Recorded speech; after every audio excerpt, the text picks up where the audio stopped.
Hi everyone. As you can see, video's a little bit closer this time. When I watched the last one, it looked like I don't know. It was the camera was very high, or it was very low, pointing very high. Tried to even it out a little bit. Um, so hopefully this works a little bit better. I am not really a producer or cinematographer or whatever, director. Um, So this video, I'm going to talk about recent records. Now that really means any time in the last 10 years, records that I love not too long ago, and I mostly had that idea because a lot of the records I talk about are from the 60s, 70s, 90s, some 80s, some 2000s. And sort of sparingly the 2010s, but there are actually a lot of records in the last, say, 10 years that I absolutely love. There's a couple that aren't on vinyl, so I won't be covering those. One being the new Waxahachie record. I think I pronounced that correctly. I believe it's called St. Cloud. I haven't been able to find it on vinyl. Number one, I haven't been able to get to a record store in 6 to 8 weeks, and it was released maybe a month ago, maybe even less. But I did look for it online and couldn't find it. But that is a great record that I will have on vinyl someday, and is probably the early front runner for Best of 2020 in my eyes. But I'm going to talk about other records over the last probably 10 years that I listen to regularly and consider favorites. Also, my coffee here, and this is Rediscover Records, which is my friend Rich Wagner's record store in Elgin, Illinois. I have a t-shirt from there. I have, this is not a mug from them, this is a mug that I put the sticker on. But Rich is a great guy, great business, he's had the store I think for 10 plus years. And if you're in the area, check it out or go on, buy a gift certificate. He'll be supporting a record store that is owned by a good dude. So that's Rediscover Records, great store. I just noticed that I am wearing this is Ashmont Records, which is the Pernice Brothers label in Massachusetts. I've had this shirt for probably 15 years. It still fits perfectly, a little bit tight around the neck. And I love it because usually when I'm out wearing it, I'm with my dog and I'm listening to tunes. He's not, but in this picture he is. Ashmont Records, Pernice Brothers, go and support them as well. A lot of great records put out by that band. So now on to records of the last 10 years that I love. I don't, for better or worse, I don't spend a ton of time sort of going through my collection when I do these. I really just kind of breeze through and pick out what comes to mind. I find that one, it's easier, and two, it's sort of more interesting to just sort of grab what hits me at the moment. So starting off is the LCD Sound System record American Dream. This is their return after they broke up. I think I mentioned on a previous video that I flew to New York to see one of their last shows. It was supposed to be their last show at Terminal 5, is it called, in New York. They then extended and played 2 nights, I think it was 2 nights at Madison Square Garden, put out a record to celebrate that. So I guess it's a double fake. They said Terminal 5 was the end, they went to MSG, they said MSG was the end, then they came back and released this fantastic record. There's the inside cover, there's James Murphy, great documentary on him as well. This came out in 2017 with some fantastic Oh Baby, Tonight, Call the Police. There is a music video for Oh Baby that is one of the best music videos I've ever seen. I know I say best ever seen, heard a lot. I'm trying to limit that now that I do more of these videos, but this is truly one of the best music videos ever. So I would check it out on YouTube, Oh Baby LCD Sound System.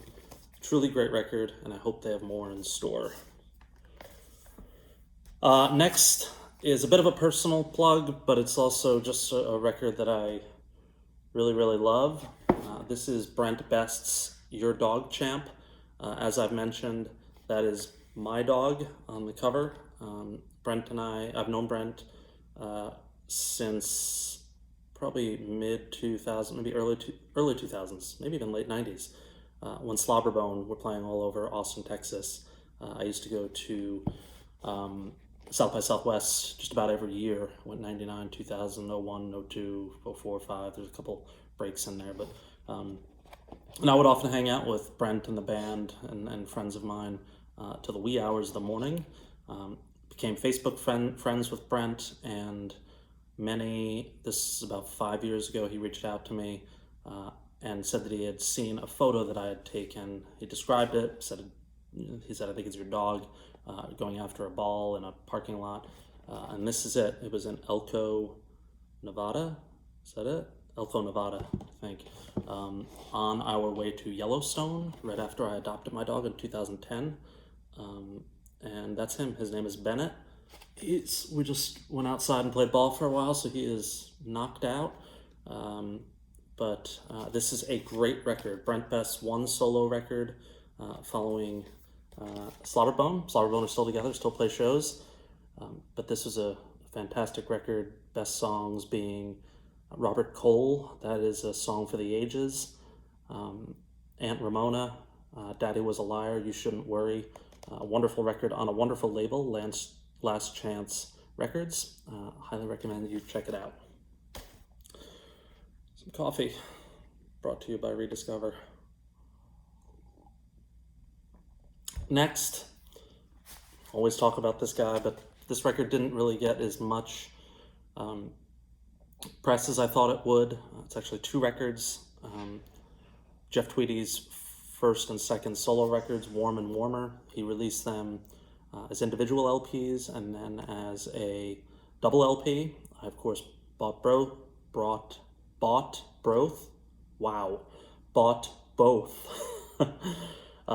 It is just coffee. This is the double LP. It's really beautifully packaged with some liner notes inside. I think his son Sammy took all the photos in this record. There's one of the album cover photos, and this is the other. These songs just hold up really, really well. There's actually a great write-up, or it looks like it's a conversation between George Saunders and Jeff Tweedy called The Consolation Poet. George Saunders is a big fan. He actually wrote a New York Times editorial on the song One Sunday Morning, which is probably my favorite song by Tweedy in the last decade. It's on The Whole Love from 2011. That's a editorial worth checking out. But Jeff Tweedy's, I'll just call it a double album, Warm and Warmer. One of my favorites in recent memory. This one, I don't know if I could point to the whole record, but there are a few songs on here that blew me away. And this is the Monkees record, Good Times, put out by the phenomenal label Rhino. There is a song called Me and Magdalena on this record. And I'm trying to remember who wrote it. It was not written by members of the band. If I can pull it up. Nope, no luck. Me and Magdalena, a truly fantastic song. And there are others as well. She makes me laugh. They cover Wasn't Born to Follow. This came out in 2016. I'm gonna check something real quick because it may. Yes. So Me and Magdalena was written by Adam Schlesinger, who recently passed away due to COVID-19. He was I believe, the lead singer of Fountains of Wayne. I I knew of Fountains of Wayne, but I never really got into their music, so I'm not going to pretend to know what I'm talking about here. But he wrote the song "Me and Magdalena," which is, of every record I show here, probably the best song. So even if you don't have the record or don't plan on picking up the vinyl, I would listen to that song and add it to your most recent playlist. Just a gorgeous, gorgeous song. And it looks like this album was produced and mixed by him. So what a great record that he was behind. The Monkees, Good Times. This, just a stunning return to form by Sufjan, Sufjan Stevens, Carrie and Lowell. Illinois was always my favorite record of his. This probably surpassed that. You may remember that he was going to do an album for every state in the United States, and I think he only did 2, Illinois and Michigan, unless I'm forgetting one. But this record is about his parents. I believe that shot is of them. And Should Have Known Better, Death with Dignity, just beautiful, beautiful songs. The Only Thing, 4th of July, I adore this record. It's not my favorite of the last 10 years, that's coming up soon, but it's in the conversation. So check that record out. More coffee.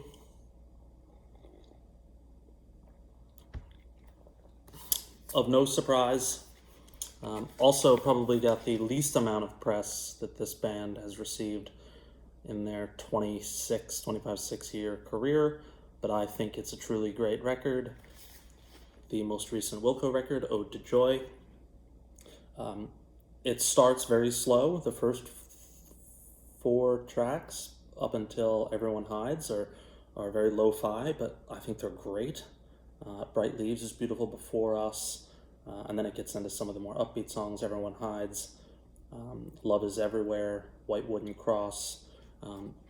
This, I think, in time will be considered one of the top Wilco records, which is saying a lot.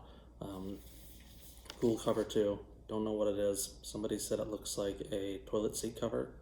Doubt that's what they were going for, but who knows. Wilco's Ode to Joy came out last year. A really good listen. Next, I have mentioned this songwriter many times, and there's no way I could talk about my favorite records of the last 10 years without talking about her. Joan Shelley, Over and Even. I think last time I surfaced this record, it was still in plastic because I'd mostly listened via my phone. But I opened it up and put it on the turntable, and it's just as good as it is streaming. I think she is among the best songwriters alive right now, or current and alive. Brighter Than the Blues, Stay on My Shore is such a gorgeous song. Over and Even, Easy Now. There's a beautiful video on YouTube of her performing Easy Now at a radio station. I would recommend checking that out. Joan Shelley and her music partner Nathan Salzberg, who plays guitar. This is a great one. I like her so much that I'm showing 2. This one, I believe, came out in 2015. The last one, Over and Even. This one, I believe, is 2017. This one was actually produced by Jeff Tweedy. This one took me a little bit longer to get into, but I have since started to love it. The Push and Pull is such a great song. She is just a tremendous talent. Her most recent record, I have not listened to that much, and I need to give it some more time. But she did just release a live record, which I've listened to a number of times. I think I'm going to listen to that when this video is over. Joan Shelley, just go through her catalog. You will not be disappointed. Some more coffee.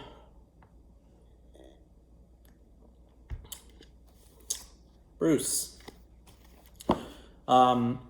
This record really brought on a lot of discussion amongst my friends, many of whom are huge, huge Bruce Springsteen fans. And the discussion was really around, where does this sit in his catalog? To me, I think any Bruce enthusiast would say that his best period was a long period, 1973 to 1987. So that's from Greetings from Asbury Park through to Tunnel of Love. Some could argue that every record there is perfect. I would probably argue that Greetings is the only one that's not, although it's close. And then after 87, it's a mixed bag. He's got some really good records, some not so great records. There's only a few of those. And a bunch somewhere in between, good records. I would argue that this is his best record since 1987's Tunnel of Love. And what does that eclipse? That eclipses probably 1992's Lucky Town, which is a tremendous record, but this one, I think, overall is stronger. Some would say Magic is in there, Devils and Dust. But I listen to this record all the time, as well as the live record that came out shortly after of Bruce performing the record in his barn in New Jersey. But he was 69 years old when this came out. Unbelievable. Some Hitchhiking, The Wayfarer, Tucson Train, Somewhere North of Nashville. Stones is my favorite song on the record. Moonlight Motel. This is a great return to form, and we haven't heard much from Bruce since sort of Broadway and this record, which he had been pretty prolific in the last few years. I really wonder what's going on now. I hope he's prepping for an E Street record and hopefully a tour. Who knows when that would be? Maybe 2022. It would be great to see him again. 2016 is the last time I saw him, I think, on the River anniversary tour, and that may have been the best I've ever seen Bruce. The band, his vocals, his energy was as good as I've ever seen. So Western Stars, a great record. Speaking of albums that are not opened yet, here is one. Probably the most sort of upbeat and charging record of the charging record. I don't know what that means. Guitar charging, maybe I meant. And that would be the Parquet Courts, their record Wide Awake. An awesome record. Two songs that I will call out, Total Football and Freebird 2. Just great songs. I saw them in San Jose, California, which I expected the venue to be sparsely attended, and it was as if I was in New York in the late 90s. The venue was packed. The crowd was very young. I was one of the older people there. The sort of enthusiasm was through the roof, and I get chills thinking about it. It was a tremendous night, and these guys are just a great band. The Parquet Courts, all their records are great. Watch them on YouTube, listen wherever you listen, and I bet you will dig them. Just a couple left, including my favorite, which I'm have to do last. The Jayhawks, Back Roads and Abandoned Motels. My favorite Jayhawks record in a long time. I think it sits up there, not too far behind Hollywood Town Hall, Tomorrow the Green Grass, and a couple others during that period. Sound of Lies, another great one. But I love this record. If I were to look at what tracks I've listened to most in the past 10 years, it would probably be a bunch of tracks from this album. Everybody Knows, Gonna Be a Darkness, Backwards Women, Carry You to Safety, Leaving Detroit. Just every song's great. Can't recommend this album enough, and can't recommend this band enough. Gary Loris is an absolute treasure. So check it out. Two left, and they're the two best of the last 10 years. So coming in, add some anticipation. Coming in at number 2 is Jason Isbell's Southeastern. This is the record, his first, I think, post-sobriety record. It's when he almost looked like a different person. He had been putting out records with the 400 unit prior. They did well. He played decent sized venues. I saw him prior to this coming out at the Independent in San Francisco. He played with Justin Townes Earl. I think he was actually the opener. And now he plays at places like the Fox and the Greek Theater. And it's because of this record. This record propelled him into a totally different world in terms of the size of his fan base. Not a bad, Super 8, I'm gonna say I'm not crazy about. It's grown on me over time, but every other song is perfect. Flying Over Water, Relatively Easy is such a great song. Stockholm, Cover Me Up is his Thunder Road. Traveling Alone, Elephant, just a great record by an incredible talent. All of his records since, none have been if you ask me, none have been as sort of thorough as this record, but they all have phenomenal hits.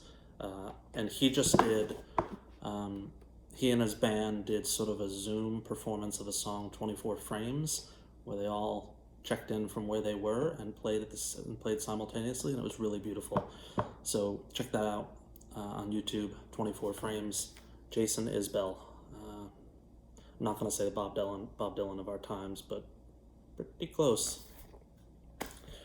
Number 1 is easy for me. Since 2010, it's probably in my top 5 or 10 ever. It's a record that came out of nowhere,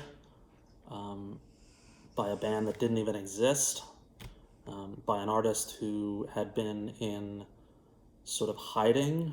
I don't know if it was hiding. He was just silent for a good decade. And then out of nowhere comes this record that is a masterpiece. Some would say that it's depressing. There's a lot of depressing themes, sort of self-critical themes throughout the record, but it's backed by music that is actually quite uplifting. So it's like nothing I've ever heard before. And it's the Purple Mountains record, the first and what will be their only record. David Berman, formerly the Silver Jews, is behind this record. Every track's great. Put out on Drag City, 2019. Berman was set to go. Many people who are watching this will already know this story. It's a sad story. Not long, right after this was released, Berman was set to go on a national tour. I bought tickets to see him in San Francisco. Friends of mine in New York were going to see him in Brooklyn, I believe. It was either the day before the start of the tour or a few days before the start of the tour. Berman lost his battle with depression, which he was very open about for a lot of his life. And he was 52 years old. And I had read in many interviews that he had suffered from untreatable, or what do they call it? Medication-resistant depression. In other words, like antidepressants didn't work for him. And that was terribly sad to see and hear. He's an all-time great in terms of songwriting. And this is such a beautiful record. I think it's better than anything he's ever done. Anything with the Silver Jews. That's Berman on the back. Just remarkable. And his label, Drag City in Chicago, is one of those labels that just does everything right. So this record sold out quickly, especially after, I think maybe after his passing. There's sparked more interest when people heard about him. And they pretty quickly did another pressing, didn't charge any more. They actually sent a few emails to folks on their mailing list saying, don't buy the overpriced copies on eBay because they're going to reissue the same exact version of the album. It's not going to be considered a reissue of sorts. It'll be considered a first pressing. And you would pay a regular price for it. They then went on to do the same for his book of poetry, Actual Air, which came out in 1999. Something I was looking for and saw it available for ridiculous prices. Drag City reissued it at, it was either 15 or 20 bucks. So Drag City is a label that you should support if they have music that you like, and they most likely do. They have an incredible roster of acts. Bonnie Prince Billy, Bill Callahan, all the Silver Jews. I think all the Silver Jews stuff is on there. Bands like Trans Am, I think they were on there. David Pajo. Just look at their catalog and buy records because they are good people. The Purple Mountains, self-titled, best record of the last 10 years in my eyes. Or my favorite, I'm not going to say best, my favorite record of the last 10 years, without question. And for this week, I'm not going to close with a band under the radar. I just want to leave you with that Purple Mountains record because I love it so much. And that's it. Those are records, I don't know, there's about 10 probably, records that I absolutely love that I hope you will give a spin maybe this weekend. And I hope you're all doing okay, and I will check back in soon. Thanks for watching.